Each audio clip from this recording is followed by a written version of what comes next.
Hello and welcome to Geek, Maniac. I'm Chad Thomas.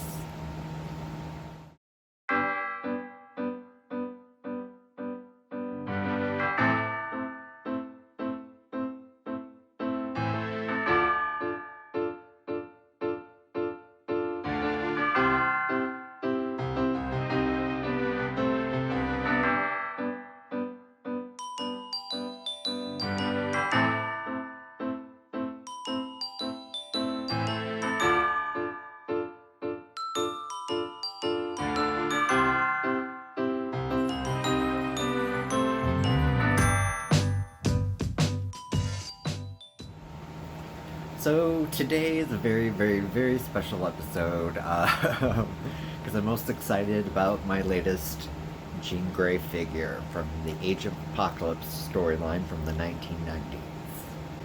So before I get into the figure and a little bit of the background of the storyline, this is the second time that I've attempted to pre-order a Marvel Legends figure through Amazon. And the first time it was Beast, and there was complications, and I saw one in the store, and I didn't buy it because I knew I was getting one, and it never got shipped, I got refunded, and never got the figure. So I was like, okay, cool. So when I found out about this Age of Apocalypse X-Men figure line, I was like, okay, pre-ordering Jean Grey. I don't want to miss her. She's my favorite character of all time. Gotta have her.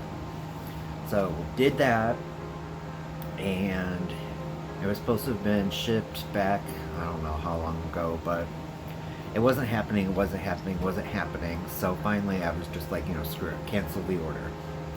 So I want to give a big shout out to BigBadToyStore.com because I pre-ordered through there. I got it with no problems, and they have my business as far as pre-ordering any Marvel Legends. So thank you, BigBadToyStore.com. So to give a little bit of a brief history of the storyline of the Age of Apocalypse, Legion, son of Charles Xavier, wanted a better world for his father and mutants, and so he decided to travel back in time and kill Magneto before Magneto got all evil. Well, there was a little bit of complication because Charles ended up getting killed instead, and then the timeline changed, Magneto forged the X-Men, and Apocalypse rules everything. So we had totally different versions of all the characters that we've known and loved. And here's Jean Grey.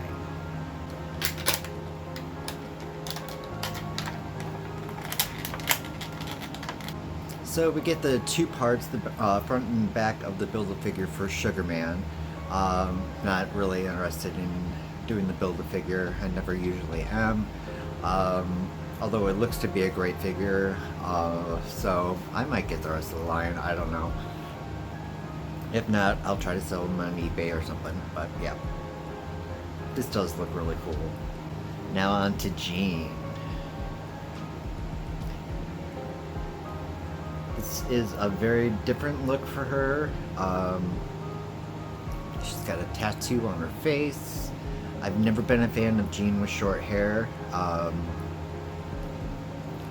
but this is a really cool figure. There was one other version of this figure, of this style of figure, back when Toy Biz had the rights to the Marvel toys, and it was basically a repaint of a Mystique figure, and I still have it, but this one is pretty amazing.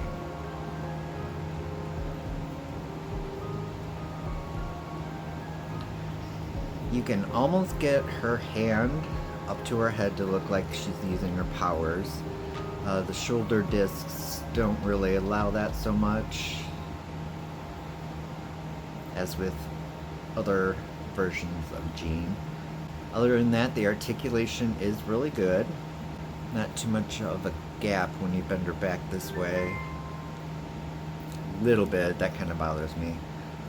And you get the generic hand poses. So overall, this is a really good interpretation of the figure. I'm very happy with it. I'm glad I didn't miss out on getting this.